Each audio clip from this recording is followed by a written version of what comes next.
Hello and welcome to Faith Talks. In today's program, we'll be discussing, is church growth possible today? Joining me in the studio and ready to share their views and comments are Pastor Rosemary Lethbridge and Pastor Adrian Peck. Welcome today. Thank you. Church growth, what does that actually mean? It's kind of one of those religious terms that we swing around. So how would you define church growth, Adrian? That's actually quite difficult to do, actually. Most research that I've been looking into has tended to look at attendance.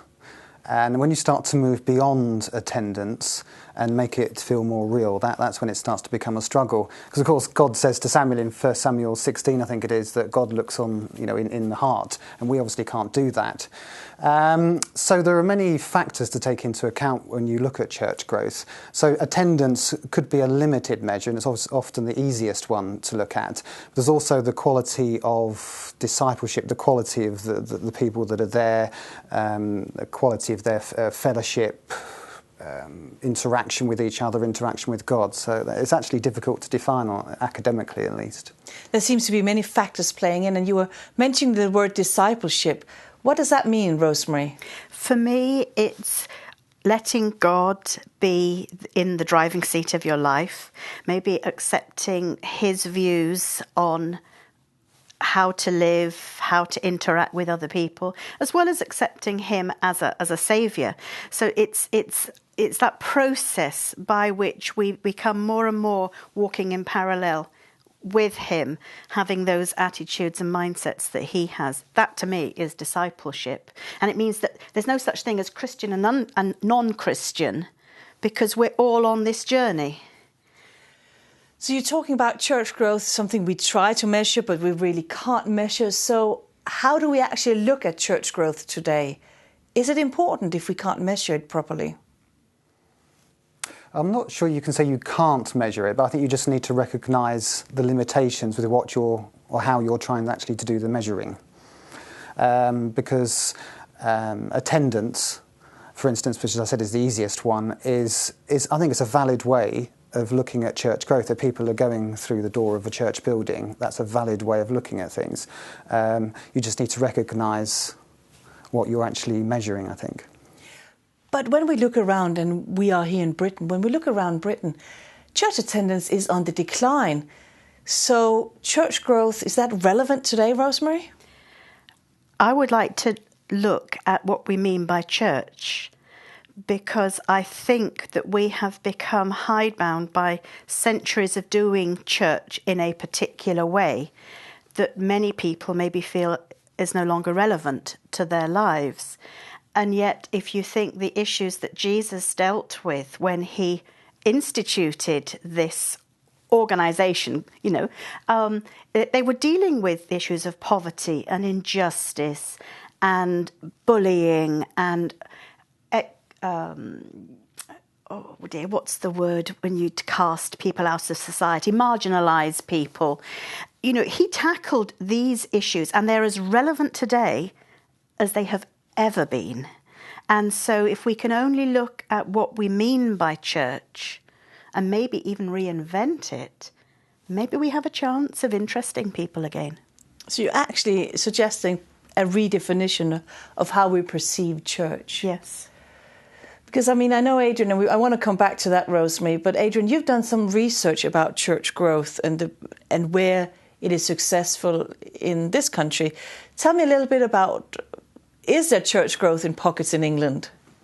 Well, it's interesting you said that church attendance is on the decline, because actually church attendance is still growing. And some recent research by a guy called Peter Briley suggests that that's for two reasons. One, it's through people moving here from outside the UK. And the second reason is through what they call fresh expressions of church.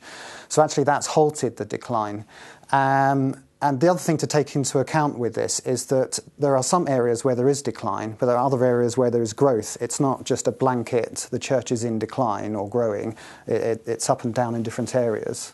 You're talking about growth, Adrian, and you're talking about that there is growth, but where do you see that? Are there areas or demographics that has more growth than others? Yeah, so it's not just a simple up and down globally across the country. It tends to be, according to the research, it's in places where there's movement. So movement in terms of demographics, so people can be moving in, moving away, economic upturn, economic downturn. So it's not just areas where they are unemployed, it might be that there's a great surge in employment.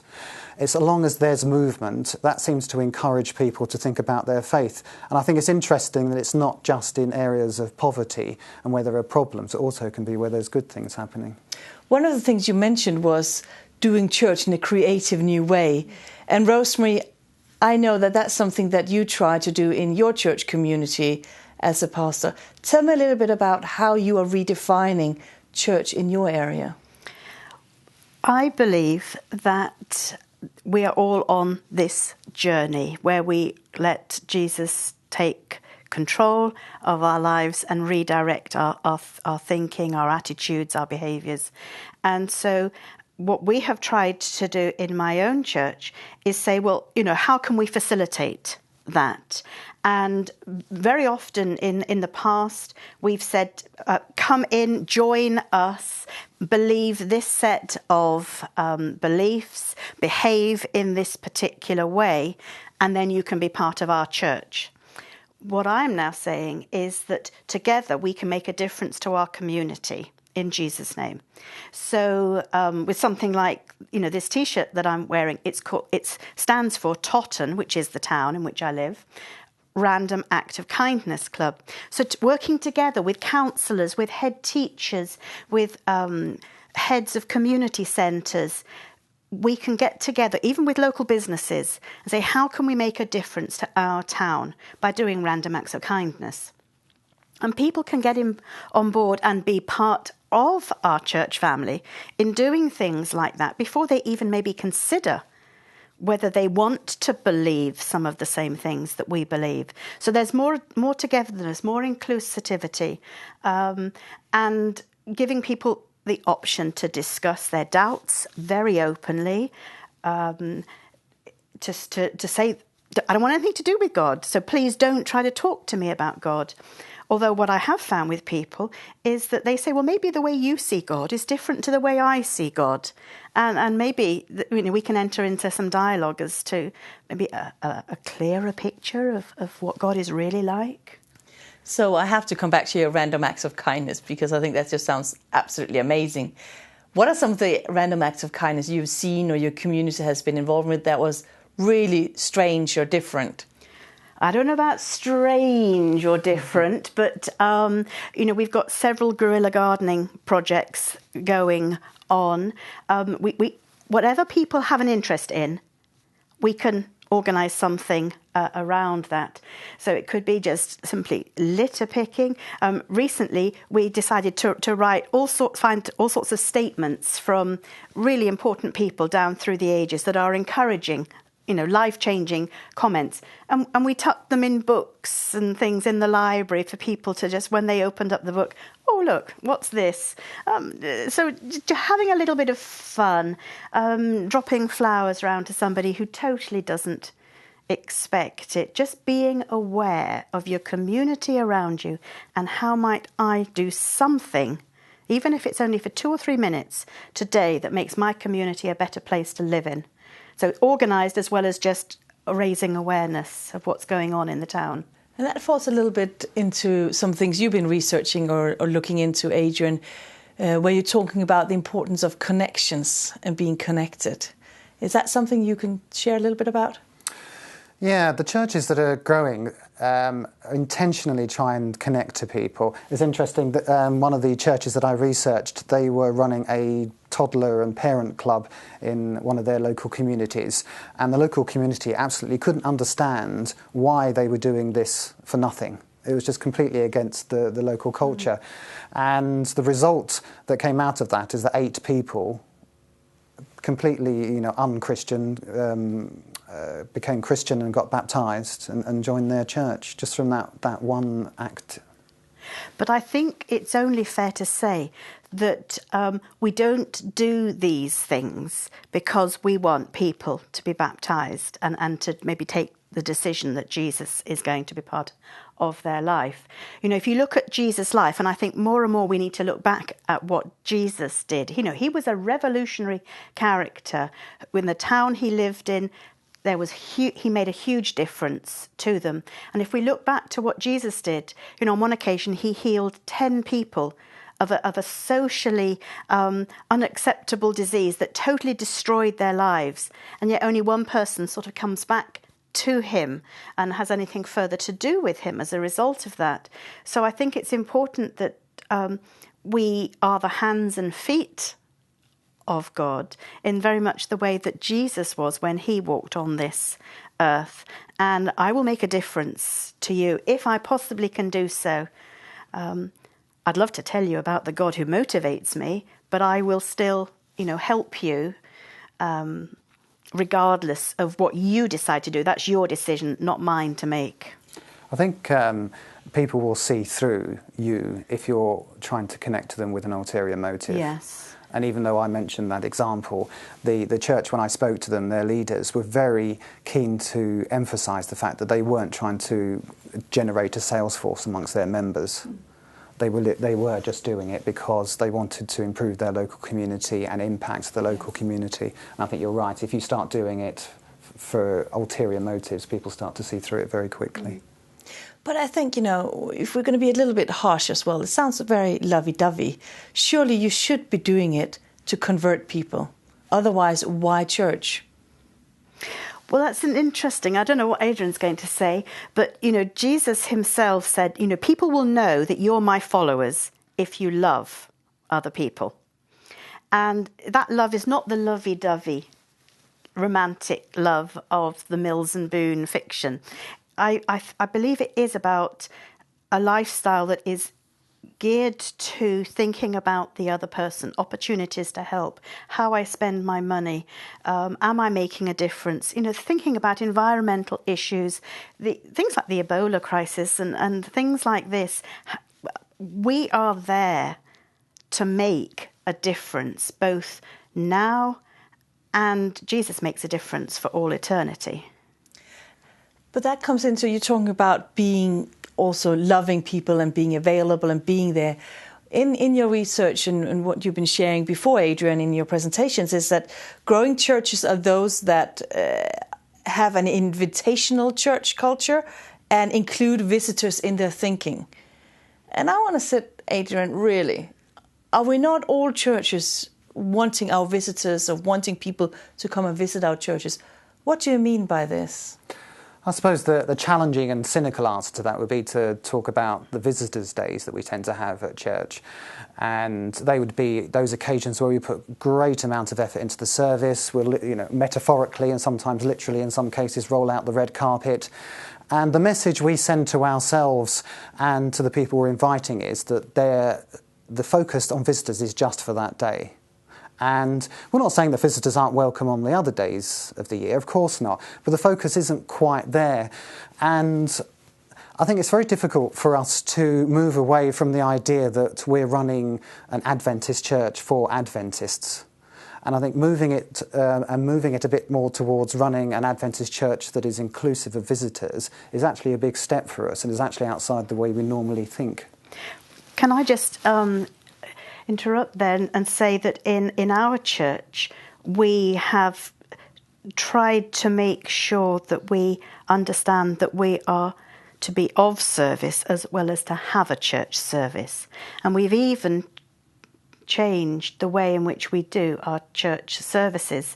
So we have 2 times a month where we meet at a community centre, where we have maybe a slightly more traditional preaching, teaching, worship, exuberant worship time. But the other 2 weekends in the month, we meet in a whole variety of homes. All you need is a couple of families or a couple of households getting together, sitting, studying the Bible together, maybe going out after having had lunch together, doing something that will bless the community. And even just this weekend, somebody said, who experienced it for the very first time, said, "This is a great way of doing church." And that was as an invitation to go into their home for the very first time and to let them experience it for themselves. So what both of you are advocating in some way and form is to try to be real, try to connect with people, and try to step outside of your comfort zone. and do church in new ways? Well, the irony is that, and if you talk, I've talked to a lot of members, they're uncomfortable actually bringing visitors into church. That's the irony. We're comfortable ourselves, but yeah, that's an interesting way of looking at it. So maybe going down the house group, house church route, where you're just sitting around, like we are now, just talking about meaningful stuff, airing your doubts, what you don't like about the passage, what you don't understand about it. But I also think going back to Jesus, he is our role model. He is the head of the Christian church. And so we have to constantly look back and say, how did he do this? How did he cope in a different situation? And use principles from his life to guide us in ours. So how do you transition people to a place of faith? I don't think that's my responsibility. That's what the Holy Spirit is there to do. I'm just there. I'm part of people's lives. And if they want to talk to me about that, then I will happily do that. I think it was C.S. Lewis that said, we're not 100% Christian or not 100% non-Christian. We're all on a journey which includes faith and challenges to our faith, as well as times when our faith helps us cope with crisis. It's interesting that the South England Conference has the strapline reaching in, out and up. And the churches that I spoke to all try and maintain a balance between those three elements. So in a way, they're approaching it from the idea of resourcing people to ensure that they have an opportunity to connect horizontally. So it's the ideas that Rosemary's putting forward. But they also make sure that there's this vertical connection and then this outward-looking one. And I think if you think along those lines and have the balance to the way your church group, and by church I mean people, as the way that they're structured and organised, I think it can start to overcome issues in terms of it being one-dimensional. Because on the other side, evangelism, the way we've traditionally done it, is also one-dimensional because it's just information exchange. So that, there's lots for everybody to learn, I think. But are you suggesting that we should all start from scratch? We should just sell all our old beautiful buildings, all invest in larger homes, which some of us wouldn't be unhappy to do, in order to have house churches at home? Are we just to throw everything out that has been in order to have growth happening in today's world? I don't think we should throw the baby out with the bathwater. As long as church, as we are doing it, does as Adrian has just said, connecting individuals with God and making a difference to their communities and to society, if those two things are happening, then I don't think it matters what format that is taking place, as long as it happens. Yeah, I would agree with that. I don't think it's it's not the format, it's not the location, it's the values that underline any particular church that drives it forwards in terms of growth. So it's their own. Every church has its own context, and no church, I think, should do anything particularly the same because they have different people coming in. And it's that sort of thing that you start to grapple with, actually, is doing things differently, so you reach out. But even though we started talking about that there are churches who grow in this country, that attendance is on the increase. Really? Because we're also hearing that atheism is on the increase, that people are not going to church, that religion, and particularly Christian faith, has a harder time. Are we not seeing an attitude where people are not wanting to go to church as much, therefore making church growth more difficult, unless it's from one of the groups that are migrating into the UK? Yeah, postmodernism and social cultural attitudes is an issue for everyone that's trying to grow. That is true. And I think postmodernism actually can also be of benefit. We tend to shy away from it or be worried about it because it's people challenging a grand narrative, if you like, and secularism and the idea that there is no God is a grand narrative that even young people are challenging. And I think the way that sort of things that Rosemary's talking about seems to resonate with people with that mindset. The idea that you're here for the benefit of community is very much, according to the research, people in their 20s and early 30s. That seems to connect with the way that they're thinking, because they're concerned more than just about themselves. Interestingly, they've got a wider view of society. Mm. I don't think people are fed up with Jesus. I think they're fed up with institutionalised religion. And I think if we can once more show how amazing this man was and the difference he can make in your life, and I can share the stories of how he's helped me through miscarriage, losing a business, losing my home, all these kind of things, where God has been in those times, I have a story that's worth sharing. What do you think the future of church growth is? You're talking about it's continuing growing. We're talking about your community church. Is that the trend we're going to be seeing, more of community church involvement? Well, I wouldn't even put it in a box of community church. I would say contextualised church. So it's adapting the way that you do church to the context in which you find yourself. And it may be that in your context, a nice swanky building is going to work for you. But in another context with different people, then it's going to be more along the lines that Rosemary is talking about. But how do I know where to invest my energies? If it's in that nice building or in that house church, how will I know, Adrian? Well, this is where we have to have dialogue with the community.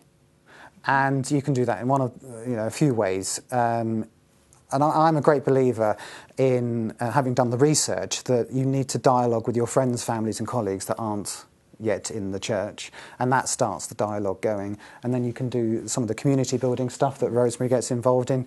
You have to talk to people and find out where they are and what impacts them in terms of I hate to say approach, because it makes it sound like a sales thing, but it moves towards there. You have started from scratch. You moved into a community and you started where there was no other believers. There was no church group where you started. How did you know and how long did it take before you had a church community? Well, it comes back to what you mean by church community. I mean, we have a community all around us, engaging with us in various activities, whether it's just purely something sociable, whether it's learning a new life skill, whether it's putting something back in dealing with an issue in our society, such as we do when we're running our Debt and Benefit Advice Centre. So we have a lot of people which consider that our church is their church. A lot of those people have not yet made that statement of faith that they want total being on board with everything that we say and live and believe. So I can't answer that question, Kirsten, because if we're talking about people who've made that total commitment, it's far less than those who are helping us do things for our community. And that comes back to where we started, actually, with how do we measure, talking about, how do we measure church growth?